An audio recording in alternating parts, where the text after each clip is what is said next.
Hello cutie quilters, we are back for week 2 of Angela Walters' Mandala Free Motion Quilting Challenge.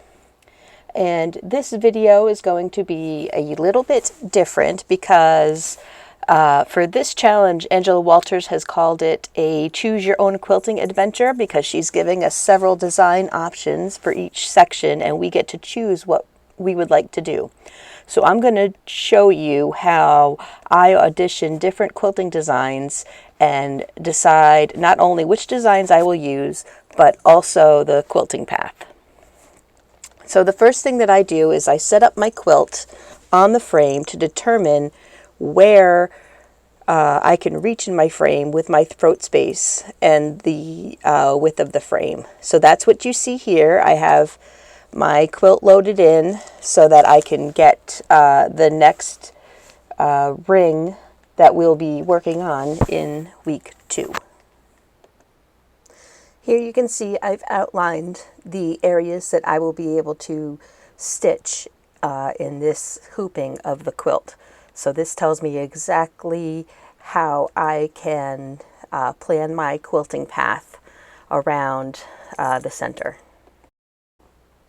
So you're going to need a picture of your quilt in order to plan your quilt design on it. So I've just gone to Angela Walters' website and downloaded a picture of the mandala quilt. It's not the highest quality of image, but it doesn't really matter for our purposes. I use my iPad to draw out my quilting plan. Any tablet or phone or device that you can draw on will work for this.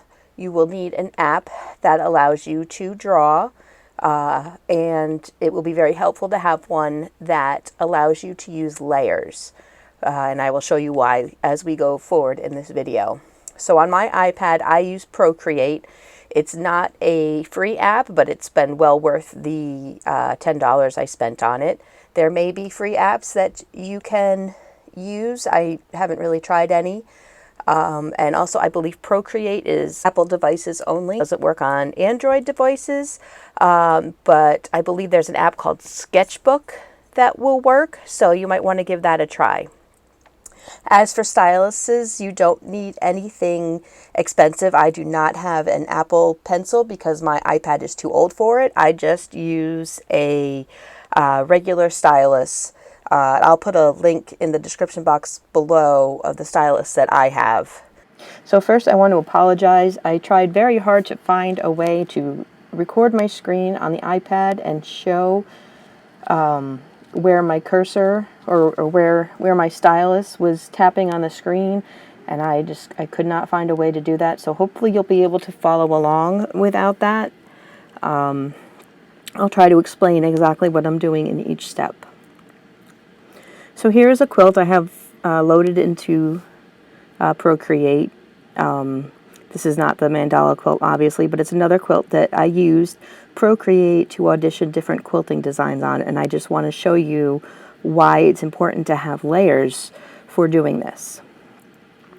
So this button here that looks like two squares on top of each other, that's the layers button in Procreate, and you can see I have several layers here in this example.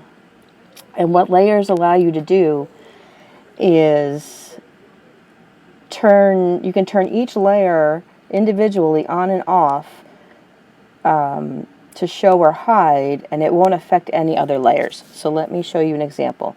Right now I have layer 4 selected, and if I put a check in that checkbox, it will show layer 4. And you can see I have drawn all over the quilt with various ideas for a way of quilting on this layer.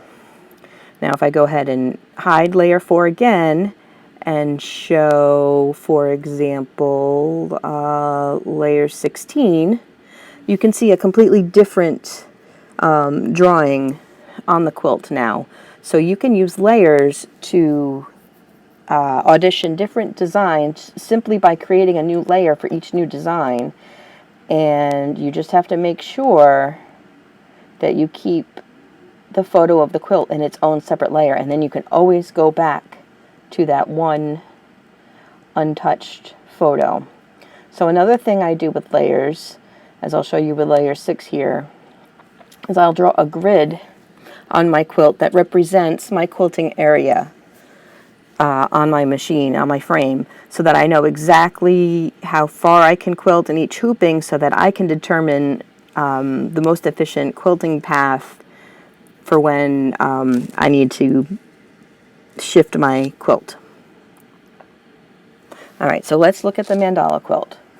I just grabbed this photo off Angela Walters' website and brought it into Procreate.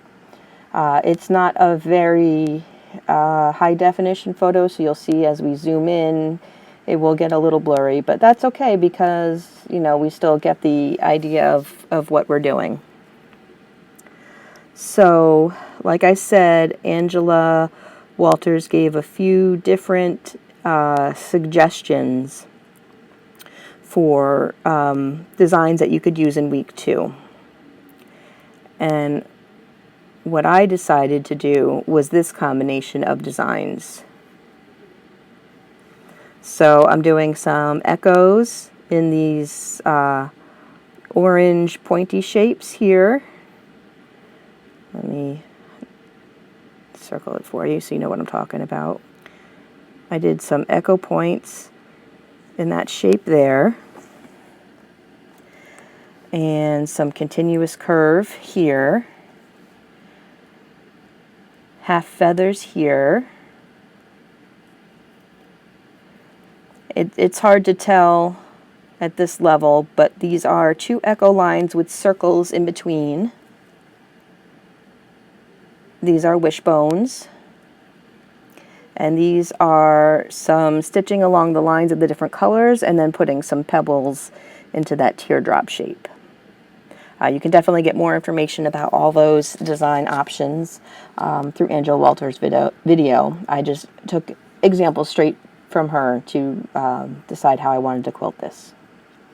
So now that I've decided what designs I want to do in each places, I need to think about what's my quilting path going to be and how is my quilt going to be broken up into my hoop areas. So I created a few different layers here that I'll just show you real quick that show how I intend to hoop my frame. Remember, the great thing about frame hooping is you can rotate your quilt in any way. So I will just basically be rotating my quilt around the center. And you see there is some overlap in my hooping areas, and that's fine. It doesn't break out evenly, and there's no issue to that. So after I know basically what I'm working with, so that'll be my area for one hooping, I need to decide what my quilt path is going to be. And one thing I'm also considering on this is using different thread colors. Obviously, each thread color is going to be its own thread pass, or its own pass through. So, you know, I'm not going to do one section in a color and then switch to the other color and then switch back. I want to do all of one color and then do all of the other color. Here, so when you're thinking about your quilt path, you want to think about having access to different areas as you're going. Angela Hoffman from Quilted Joy calls this magic portals. So, for example, one such magic portal will be right here. Even though there's a tiny amount of space between those 2 colored areas, I think that they're close enough that I will be able to transition from one to the other. So this is what my quilt path might look like for that section. I'm going to start here.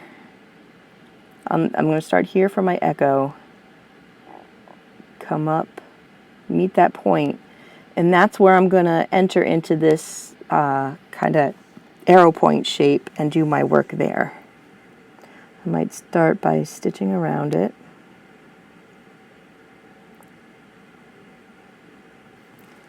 When I get to this point, I'm going to stitch to highlight that area. Now it's, like I said, this isn't a super high quality image, so it's going to get pixelated and it can be hard to get your pencil point small enough. But it's just to give you an idea. So then I would travel here and I would come here.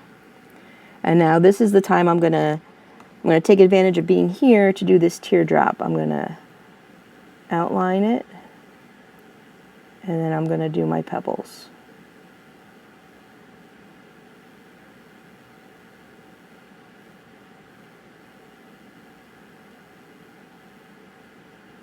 Ending back where I started. Now I'm going to come back down this line, travel here, and now I can continue my echo line here. And I can do my second echo like that. And now I want to get to this spot right here. So how I'm going to do that is to travel up here, stitch in the ditch here, and come down here. Now I'm going to do my continuous curve. There, there, there, there, there, there, there, there. Now, while I'm here, I'm going to take advantage of getting this pink arc here. And if you remember, I'm doing half feathers on this one. So I will start doing my feathers just like this, using the inner side of the arc as my spine. And now I want to get this white area. Actually, what you need to keep in mind is always ending up where you're going to end up. So I'm going to actually come stitch in the ditch around here like this, and then come here, do an echo line going this way, travel, an echo line going this way. Then I'm going to fill this in with my circles.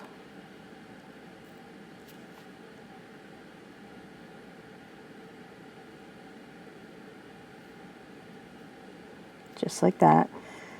So now I'm over here. I can come up here and I can do my wishbones.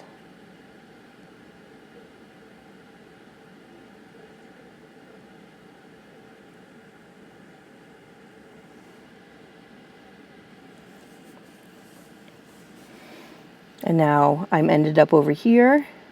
I can travel here, here, here, and now I'm back to where I started when I originally did that group of designs. So you can see in that manner I'm able to do this continuously.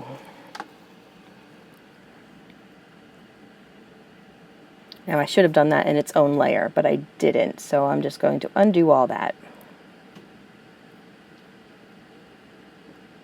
so I can show you another option.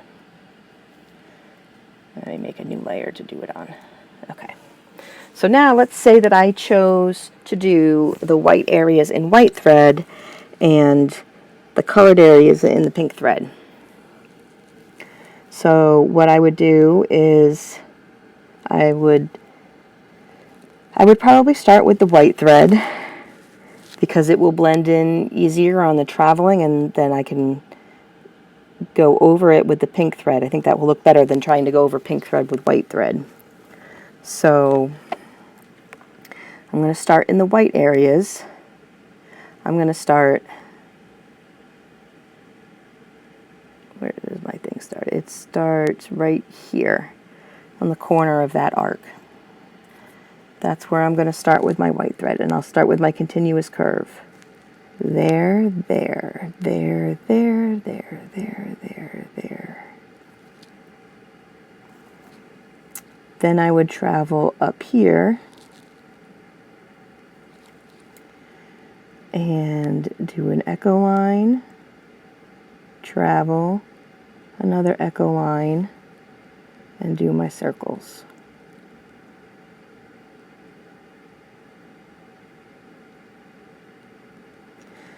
Now I'm over here and I need to get over here. So all I need to do is stitch in the ditch, travel. So I can come down here and here and here and here, and then I can just repeat.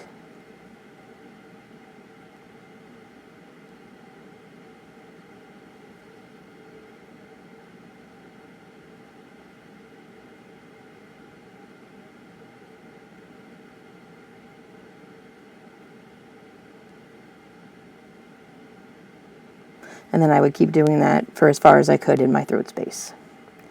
Then I would come back with the pink thread, and I'll change my color just so you can see the difference. Try a brown, and brown will hopefully show up. And I'm going to start over here.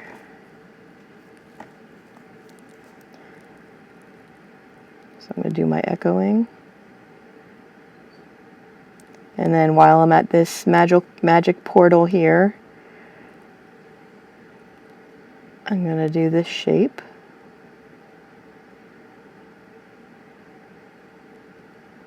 Coming here, do my pebbles, and come back here. Now the thing about doing this on your tablet is that you don't have to be perfect with your quote-unquote quilting here. You just need to know what you're going to be doing.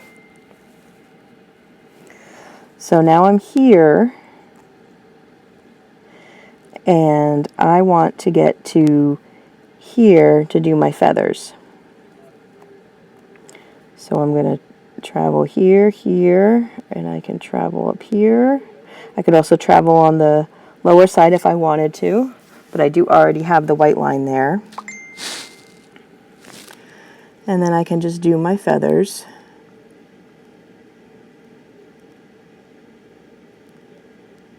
Sort of like that. Now I'm here, and I want to get to here.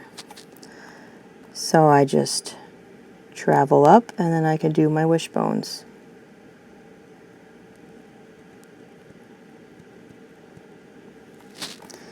Now I'm here, and I need to get to here. So I'm going to travel down here, travel here, use the magic portal to get back over here, and now I just repeat all the way till I get through my hooping area. So I hope that helps show you a way that you can use your tablet to plan out your quilting, not just for the mandala quilt, but any quilt project that you're working on.